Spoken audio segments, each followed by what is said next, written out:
Hello and welcome to Just Some Reviews.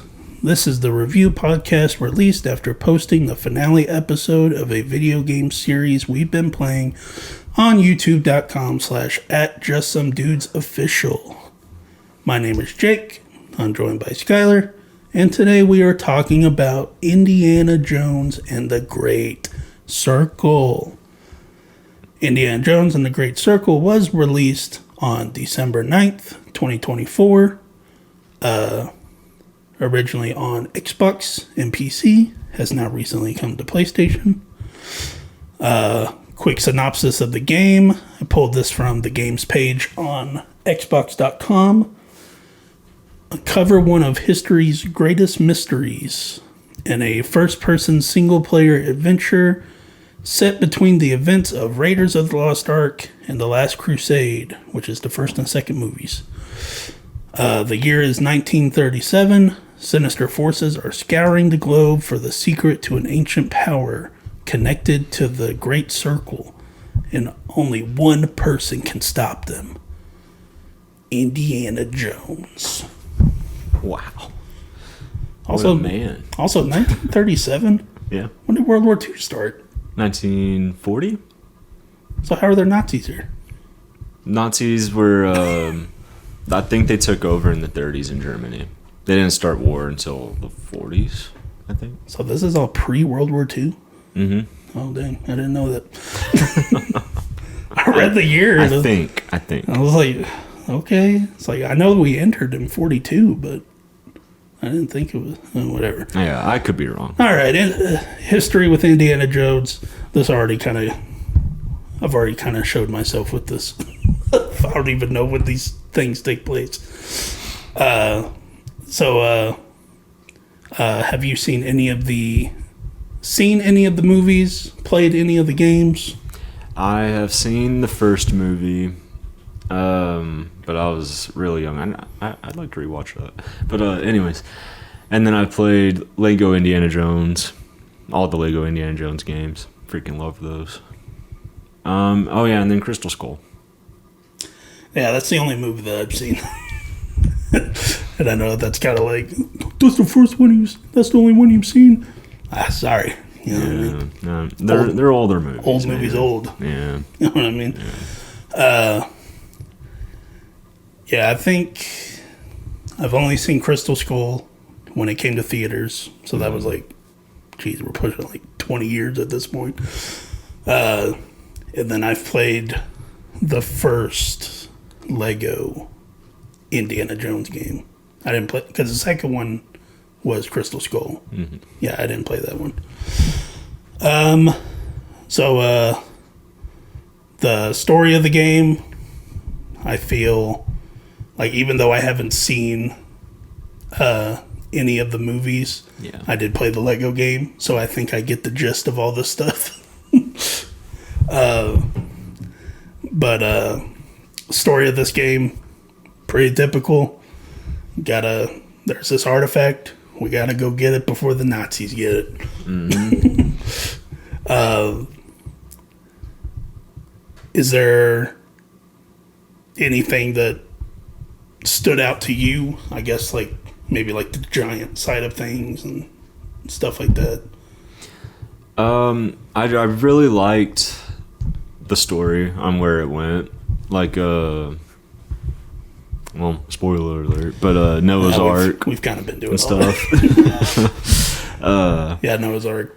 I like how they brought up the Nephilim and all that stuff. Niflheim and giants and all that jazz. Yes, it was a unique story. I liked where it went with it. Paid off on the God of War playtime. It's like, oh, Niflheim. Yep. I've been there. But yeah, and I like how they kept up with the supernatural thing kills the bad guy in the end anyways kind of thing. Yeah. It's kind of like, did Indiana Jones have to be here? Yes. They would have figured it out. And so then we get to the gameplay. Mm-hmm. So for this game, for the channel, I'm the one that played the game. And the main question that I had for this, because this is Machine Games that made the game, and we know them for most recently the Wolfenstein games. So the question I have is, was it a smart move to maintain Machine Games' first-person gameplay style, or should they have made this a third-person game? Well, yeah, third person. I think that they really should have just gone third person. Yeah. Like, they probably could have kept pretty much everything they were trying to do with the game, for the most part, but yeah, definitely just a different point of view. I would have rather have been able to see Indiana Jones playing as kind of a iconic character like that, if you want to call him iconic. Yeah, that is weird. Yeah. He is iconic, but yeah, I mean that's like I don't know how the deals worked with making this game, but like you have Indiana Jones, why are you not showing him? That's like if Spider-Man was first person. Yes. It's like you're just seeing his hands. But I think, like we talked about this earlier, but, I feel like they went into this of, we're Xbox, we want our own Uncharted. But we don't want this to be a copy and paste Uncharted, because everybody's just going to compare it to Uncharted and everything. Well, sorry, Xbox. We're still comparing it to Uncharted. And I think you should have just gone third person. They should have. I just think, and maybe for me it's just, well, I think because of this, it's more puzzle oriented, and especially for me playing this game, my one rule. No killing. Yeah. So, they probably kept that because, like, oh, Indiana Jones, one of his weapons, a pistol. So we'll keep it in first person. I never pulled out that thing. You know what I mean? He did it like once, I think. I think the game made me. It did. And so, like, I was only punching people. And so it's like, I could have done this in third person. Like, I don't need the... because my combos were just whip the person, punch, step it back a bit, whip, punch. And that's just all it was for me. And yeah, and then getting knocked out and picking up your hat. just pick it up, and then all the people are just back to what they were doing. And I'm just sneaking around. I'm back. Let's go. So yeah, I think the gameplay also had a note here of the gameplay just feels clunky and it's hard to do what you want to do.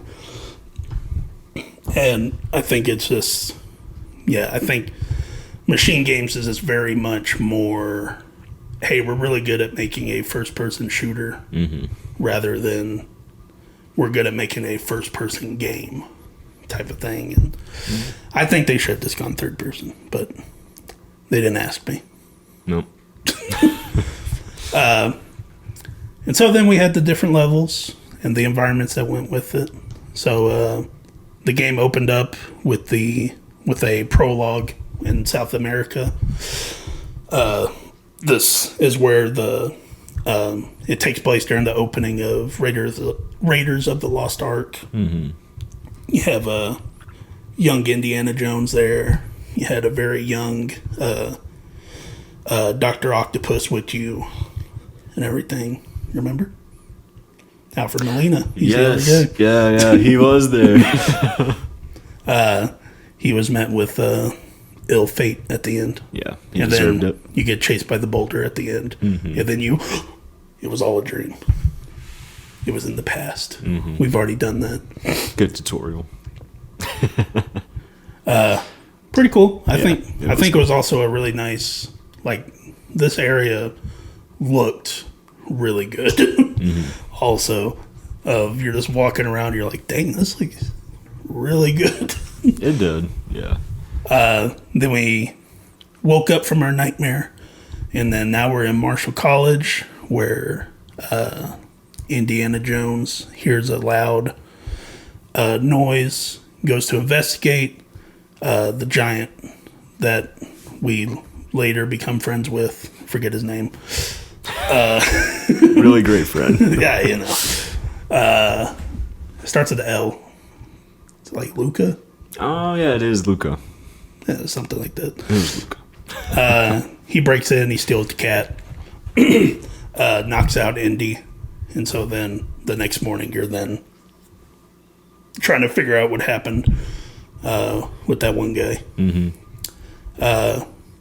Cool, I guess. I think you could have beat him that first fight if you knew what you were doing. You think so?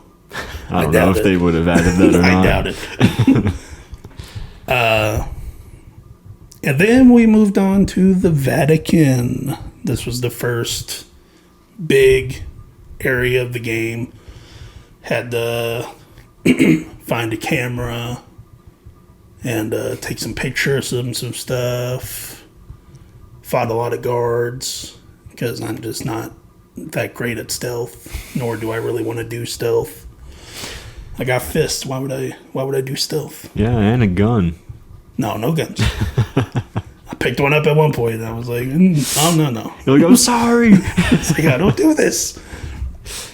This is also where we met Gina. Oh, yeah, she was dressed as a nun. Our right-hand lady. Then also that one guy. Forget his name. He worked at the Vatican. Had the glasses and stuff. Yeah. No, not the bad guy. No, not the bad guy. The other pope. Okay, dude. yeah. Not the actual pope. You know what I'm talking about. Yeah. We did also meet Jack Nicholson wannabe there also. The bad guy. Oh, he does look like Jack Nicholson. I told you. And so then we do all this stuff, and then we leave on the... What's it called? Not the blimp. Almost a gazebo. That's what I said. And then Zeppelin. Zeppelin. Because then I wanted to say Zamboni, but I was like, no, that's the Zamboni. That's the ice thing. And so then we get onto the Zeppelin, and then we go to Gizeh, or Egypt, and then have some funny snake scene in here that I actually thought was pretty funny. Where he had to feed it. Yes, and he took like 20 minutes. This is how I would have been. So honestly, I don't think that snake would have been fed if this was actually me. A lot of puzzles, stuff like that. There was the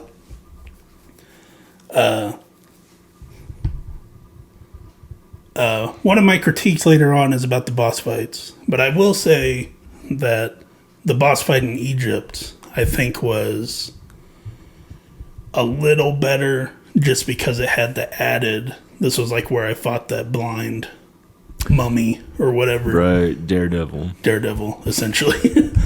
And I think just having a boss fight that wasn't just like I was still punching him 1,000 times, but there was this added thing of like, okay, I punch, and then I kind of go back into the shadows or whatever, and he's kind of looking around, and I did think that was kind of cool.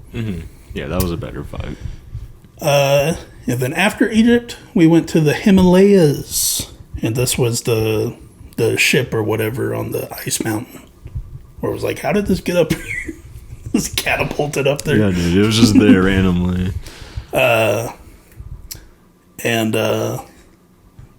this part of the game involved a lot of stealth. Didn't appreciate it. Just let me run through all this stuff. If I'm not using my gun, they shouldn't be able to use their gun. That's all I'm saying. That's not how that works. Okay. Then after that, maybe you could help me out with this. We then end up in Shanghai. How did we end up in Shanghai? You teleport off of that ship. That's right. The stone or whatever. Okay. I forgot that because that was the only time that they did teleportation. Yeah, it was that one time. That was about it. Okay. This was then where the what do they call it? They do it in Uncharted all the time, where they have the like really high action moments. set pieces. The set piece of taking off on the plane. Oh yeah, Gina just trying to kill you. And then this was the first instance, I think, where I had to break my rule because I had to shoot the gun at the bag. You did. The game made me do it. It didn't count. Then after that, we went to Machu Picchu. Yeah, was it Sukhothai? Suck. Sukhothai, Yeah, it's Succo. aka the Machu Picchu. Succo. Oh, jeez. This was the last big area of the game. This is where we became friends with our giant friend, Luca, or whatever his name was. Mm-hmm. You decided to finally start helping. After we fought a big snake together. Forgot about that dang snake. Pretty cool. Mm-hmm. Then it all comes to a head in Iraq. Ziggurat of Ur. And then this is where Noah's Ark was found. All that jazz. Mm-hmm. And Yeah, your then- favorite boss fight. And then after that, we'll then get into the critiques, where my main note is the boss fights were not fun. And this final boss fight is the main thing about it. This is a game where you have punch, whip, and block. They take away the whip, so now all you have is punch and block. It's just not fun. It's just not fun. And then you beat him up to a pulp to where he's on his knees. And then you have to be in the exact perfect position to then finish the fight. And then you get to, you're both hanging from the whip on the side. And then you have to swing and hit each other. It just wasn't fun.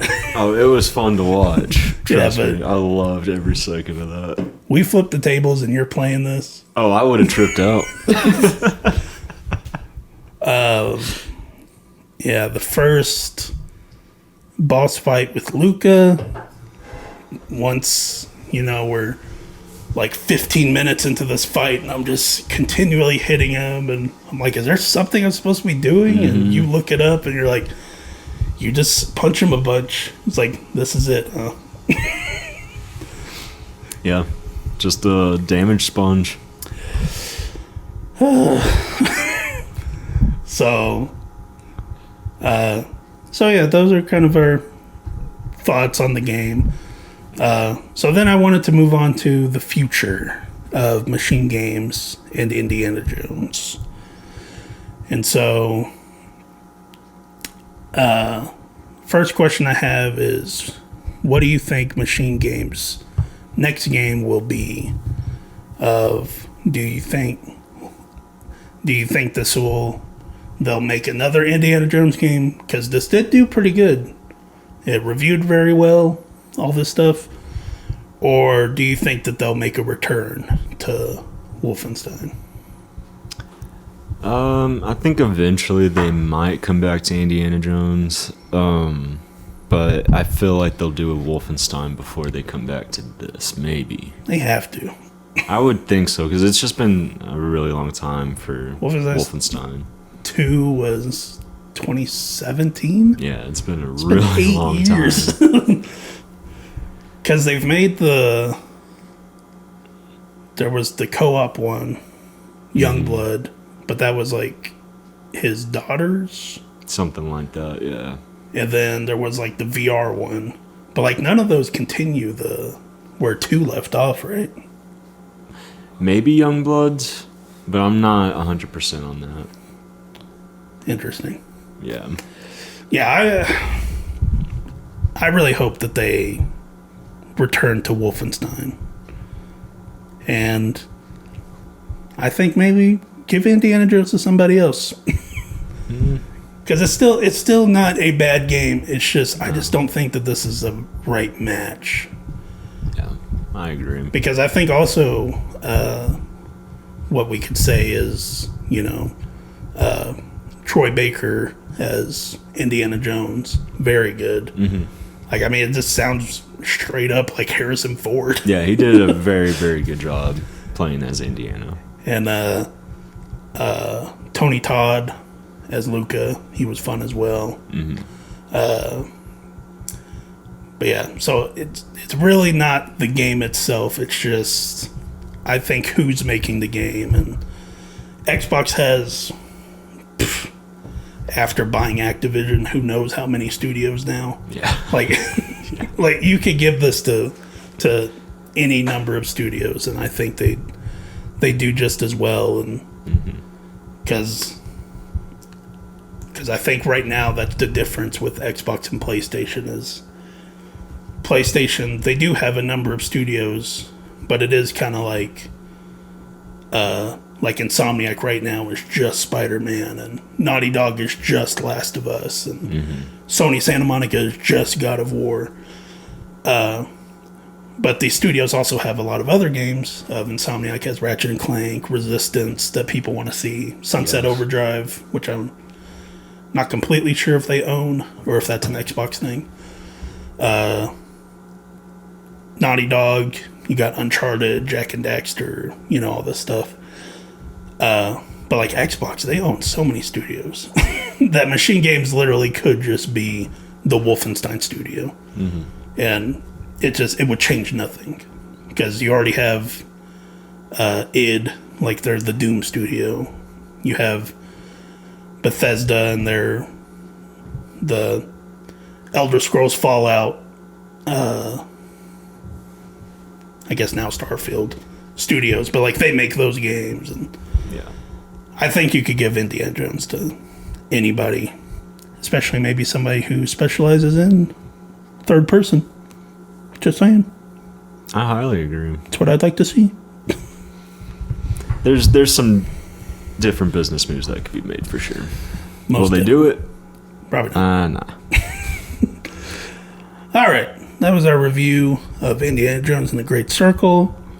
If you happen to stumble across this review and haven't heard of us before and want to watch us play through Indiana Jones and the Great Circle, we are Just Some Dudes, and we upload videos on our YouTube channel at Just Some Dudes Official every Monday, Wednesday, and Friday. We've been uploading episodes of our playthrough of Indiana Jones and the Great Circle on Fridays, and starting next Friday, we will begin uploading our playthrough of Resident Evil 4 Remake. Oh, man. Earlier this week, we finished uploading our playthrough of Split Fiction, and we'll be uploading our playthrough of Metal Gear Solid on Mondays. Currently, we're also uploading episodes of our Assassin's Creed Shadows playthrough on Wednesdays. There are links in the description for our different social media channels. Including TikTok, where we upload funny clips from our videos, and our website that acts as a central hub for all of our content. This has been another episode of Just Some Reviews, and we will see you all next time. Goodbye.